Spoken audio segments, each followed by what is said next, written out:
Welcome back to the Gary Sutton Show on WSBA. I've been looking forward to this segment. It's one of the debates we've had in this country is how do we treat people who,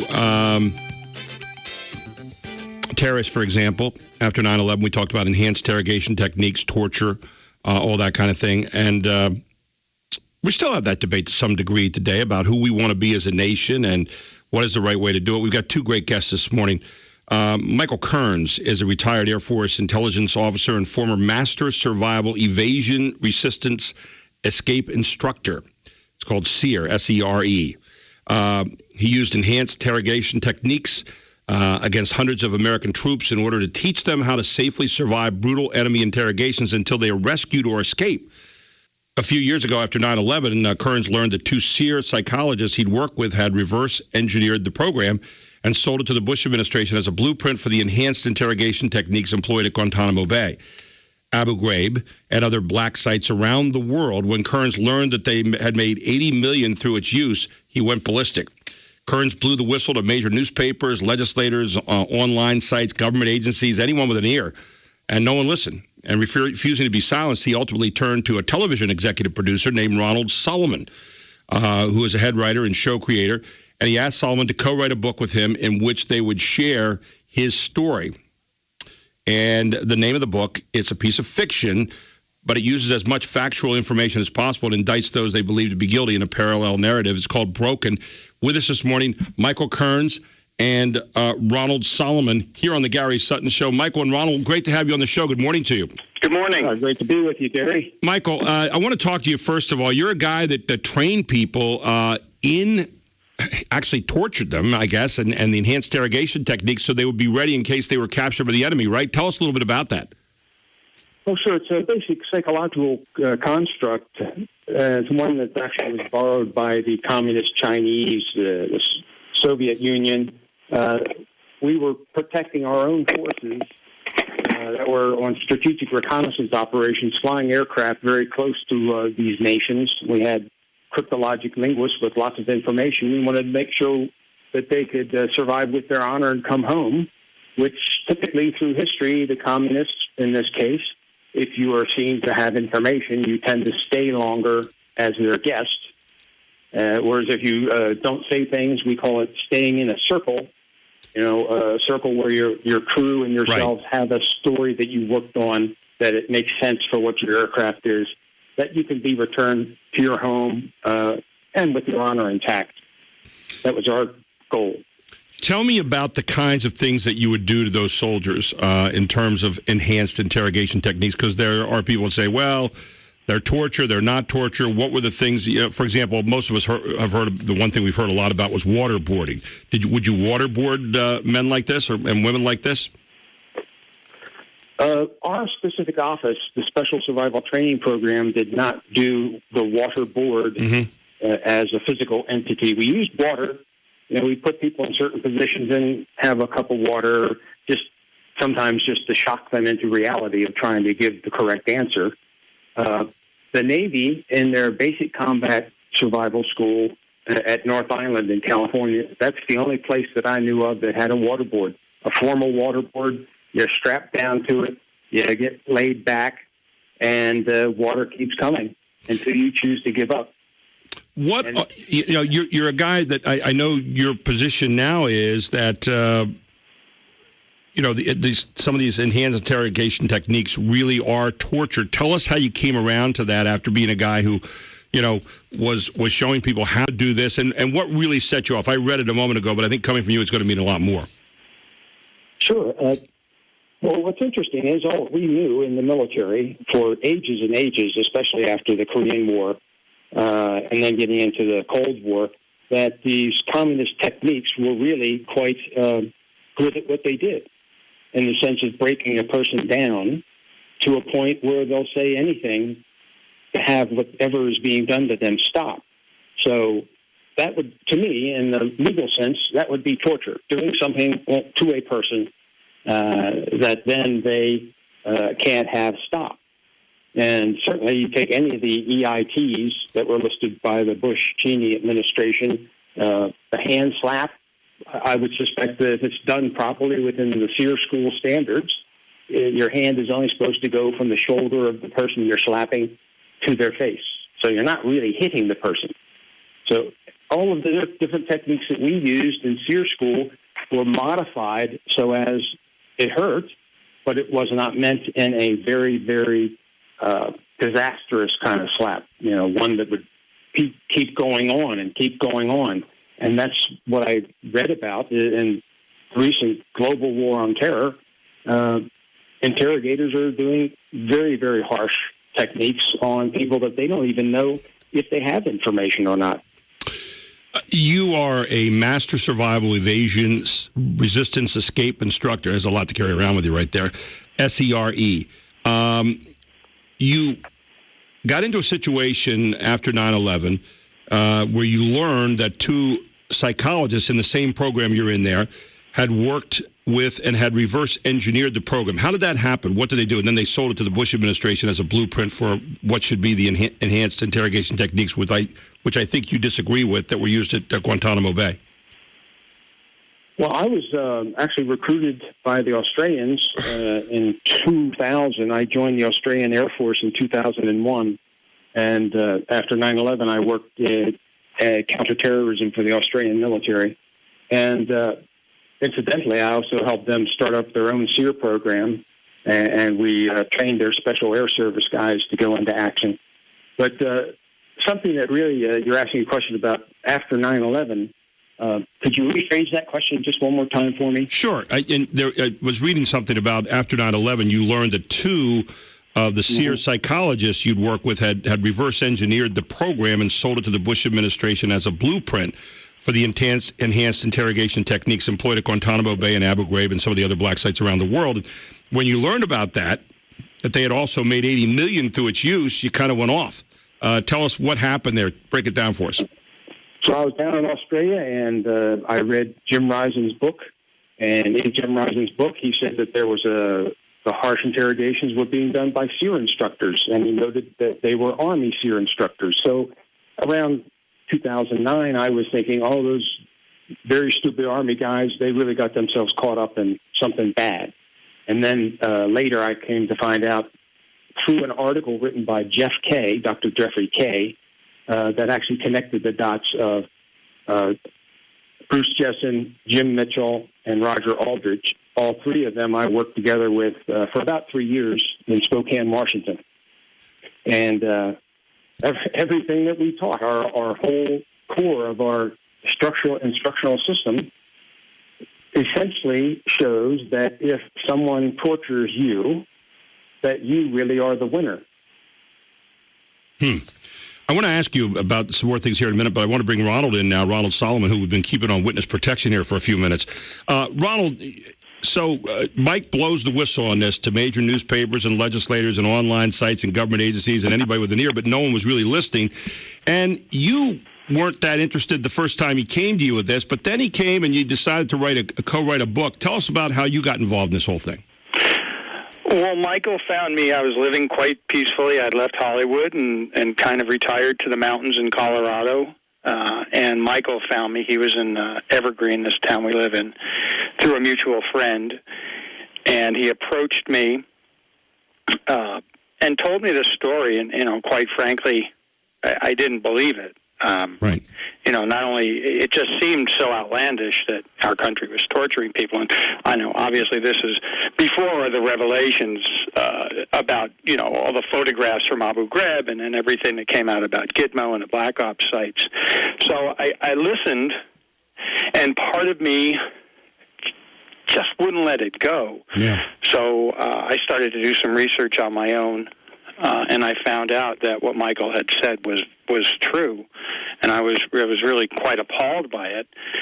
I couldn't shake it, but at the same time, there were a couple of things that play in my mind. The first of one was my personal safety, I didn't really feel like writing a tell-all book about torture and about people who were torturing and busting people and, having my life and my family potentially impacted by it. And then the other part of it was there's a lot of nonfiction written about things like this, the bad treatment of veterans, and it doesn't necessarily seem to make too much of an impact. So by creating a work of fiction, political action thriller, a Tom Clancy vein, people tend to, when they read these books or watch these television shows, they tend to internalize it, and it becomes a much more an emotional thing for them. And so we felt that this would have the most impact, and indeed it really has. We're talking about the book Broken here with Michael Kearns and Ronald Solomon. Mike, I want to come back to you for a second. A guy that's used, I'm sure, a number of different kind of tactics. What works, what doesn't when you're interrogating people who might be terrorists or who are terrorists? What works, what does not work? Well, from my perspective, I don't know if you've heard of the person Ali Soufan. Mm-hmm. Ali Soufan was the actual interrogator from the FBI that was interrogating Abu Zubaydah. Yes. And his technique would be the technique anyone who is smart about interrogation would use. It's called the friendly approach, and where you're actually learning about them and you're discussing your life and you're getting some empathy potentially. You're giving them some warm things to drink, some more clothes. It's absolutely the opposite of what you would see on 24. When you want people that are going to want to join us to become part of America in some way. Well, first of all, you want to have the Army go out and pick the right people for you to interview, to interrogate. You get lower level people, you can tell their rank, their statue, and then you're cross-checking with other files you might have. But you really want to target that very senior person that you really know they have information that somehow you want to get it out of them. And courtesy costs you nothing, really, and that's our approach. A lot of it, obviously, I am no expert in this area, so you're the guys you're the expert on this. And why does there were a lot of us that had some really rough feelings after 9/11 when we watched 3,000 fellow citizens go down, and it was almost like, do whatever you want to them because we really don't care. That was kind of the idea. I'm sure you heard that from a lot of people and maybe even felt it yourself. I don't know. That had to be tough going out and interrogating people during that time. But one of the things that you make a point of saying is that torturing the enemy really doesn't work. Why not? Because you create more terrorists. Unless you kill the person, right? There would be your only option, Gary, because if someone gets tortured, they go home. Right now in Guantanamo, there's people that have been there, 13, 14 years. Right. There's going to be a point where they're going to either be moved to the U.S. in some Navy brig or eventually be let go. Because as I understand it, about 25% of the people presently in Guantanamo have never appeared before a judge. And several of them have already had clearance to go for 4, 5, 6 years. It's government bureaucracy. Ronald, there's a kind of an interesting take on this that you say, okay, we shouldn't do, we shouldn't interrogate him this way. It shouldn't be torture. And yet at the same time, we want to be better than that as a country. But we also are in a time where we are met with a new kind of enemy, I guess. It doesn't wear a uniform necessarily. Will do just about anything, as we've seen in the past several years with ISIS and other groups before that. So we're trying to find a balance point here, aren't we? And do you go for that at all in this particular book? No. Our perspective in the book is that torture does not work, and not only does it not work on getting actionable intelligence or reliable information, it actually is destructive to those who do the torturing, to those who do the enhanced interrogation. Part of the book is really how it's affected the torturers, right? And what happens when they come back, into the United States, after it's gone.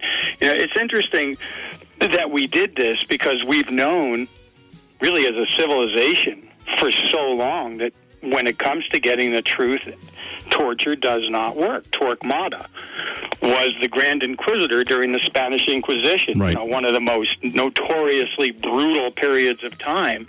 And Torquemada said that torture was a bad way to find the truth, but it was a great way for people to admit whatever you wanted them to say, because a person will say anything to make the pain stop. Yeah. We're going to come back and talk more with Michael Kearns and Ronald Solomon about the book Broken, and will be a book that you might just want to read out there. We'll be back with Michael and Ronald right after this. This is the Gary Sutton Show, and it's News Radio 910 WSBA. Welcome back to the Gary Sutton Show. Michael Kearns and Ronald Solomon have teamed up to write a book. It's a fiction book, but it's called Broken, and it regards enhanced interrogation techniques, what works, what does not. Ronald, I was really intrigued. You had some personal experiences. You kind of immersed yourself in writing this whole thing, and you did some real hands-on kind of stuff, right? Oh, absolutely. Tell me some of the stuff you went through here in writing the book. Well, I didn't get tortured. Didn't really, I interviewed a lot of SEALs and Rangers and Marines and worked with Michael. I was threatened a number of times, but I kind of drew the line and used my imagination on those particular things. But as far as the other information is concerned in the book, I really did immerse myself. I tried to get into multiple DOD installations, defense contractors, to get some information, and I got met by armed guards and dogs. In some cases, the police were called in. I got multiple calls from the FBI because of what I was doing. I flew in airplanes over top-secret installations in the middle of the desert out in Barstow and Atalento. Did I read that you skydived from a Cessna? Jumped out of a plane. I even went so far as to have my son, who thought I was insane, lock me in the trunk of his car, a small Subaru, and drive me around Denver because I wanted to get the feeling of panic and the sensory deprivation, and part of the story is teaching people what to do if they're abducted, part of the survival. And I wanted to see if I could keep my wits and stay oriented. And, to be honest, even knowing that I was in my kid's car and I could have banged on it at any time to stop him, I still could not do it. Michael, you were mentioning about the people who are the people applying enhanced interrogation techniques and how many of their lives have been changed. Tell us a little bit about that and some of the examples that you've seen. I'm sorry, you broke up just for a second. I'm sorry. The people we're describing? Yeah, it's the people that actually had to carry out enhanced interrogation techniques like yourself, and the effect that it has on those people, because I can't imagine when you do that to people that it's not something that stays with you for an awful long time. Oh, indeed, for the instructor as well. Now, of course, in my case, I was in our program, the Special Survival Training Program at Fairchild Air Force Base. We trained all of the Tier 1 JSOC guys, so we're talking super athletes. They're our assassination force overseas. And we also taught the National Security Agency guys that were out flying on airplanes around the world, using their many language skills. The course never had a person fail, our course. And our course went after they had already had their combat survival course. So we typically would get people that just came out of the woods. They have a POW camp that's also part of the combat survival school. I was dually qualified to teach in that as well. And then those personnel that were either going to go work for JSOC or work for NSA would come to our building. And we really never talked about what we did, but essentially we were the advanced trainers for resistance to interrogation. The brutality of what we did was more in the mind of the student than the true brutality, if that makes sense. So in other words, I think I do understand what you're saying. Because if you use just, I'm sure your listeners can conjure up in their own minds that the way our building was set up was quite unique. We had theater chairs for up to 15 people, and in front of that was a large screen for cassettes from the back. And then that screen, when the screen comes up, you're looking into an interrogation booth. And so students in the class, whenever we did a scenario, we would give a general scenario. We would say, okay, these are the kinds of things you need to say in this scenario. Is everyone prepared? Everyone shook their head yes. The lights go down. One of our big guys who plays the guard would come and snap somebody out of the room. And there they go. They're in the interrogation. They don't know what technique is going to be used, right. What kind of person is going to be fronting them when they walk in. One person, two people is going to be, we didn't have a water board, like I said, but we used water. So we could do simulated things. And it was just, I call it a big boys' school for resistance.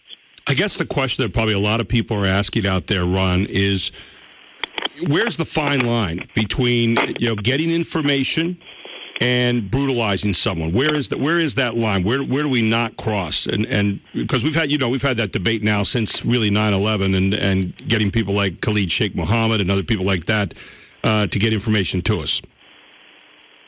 Well, the fine line is really in the Geneva Conventions, and there's all kinds of international treaties on how the treatment of human beings and of prisoners. Mm-hmm. The FBI, they use something called the Reed technique, and it has to do with relationship building in interrogation techniques, and they walked out of Gitmo.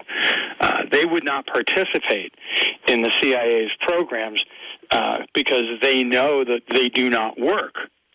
So the question really, to me, is not where do you draw the line. The question is what works. And if it doesn't work, if slapping someone in the face doesn't work, then why do it? And to push it further and further along, they were torturing mentally ill people and expecting to get information. There were goat herders and taxi drivers that they were torturing. I think that's the wrong question. It's not where do you draw the line. The question is what works. And so my question is then what works? Well, what works is relationship building. Mm-hmm. And when Judge Anton Scalia, okay, mm-hmm. he used when talking about congressional jurisprudence, right, and the study of legalities of this, right. He actually cited an episode of 24 where Jack Bauer was torturing someone. Right. So it's so entrenched in popular culture, right? Anecdotally, that this works, but the reality is that it simply does not. So it just needs to be taken off the table. You're not going to get someone to break their will. You're not going to get someone who's a religious zealot to admit something, to change his mind when you're hurting him. Yeah. You want to capture his heart, you want to capture his mind, you want to make a deal with him. You really have to go a different route. As Michael said, torture creates more terrorists. Michael, the name of the book is Broken. Where can people find the book? It's on Amazon. There you go. Everything's on Amazon anymore, right? You go to Amazon.com, you can find Broken, but it sounds like a great book. I really appreciate both you guys being with us this morning. And we try to get to the bottom of these kind of situations and give people a lot to think about on all sides. So I appreciate your perspective on it today, and thank you for all the hard work that you did in this. And Ronald, thank you so much for getting involved and helping to make sure that book came to be a reality. Well, thank you. Thanks to both of you, and have a great day. Take care. You too.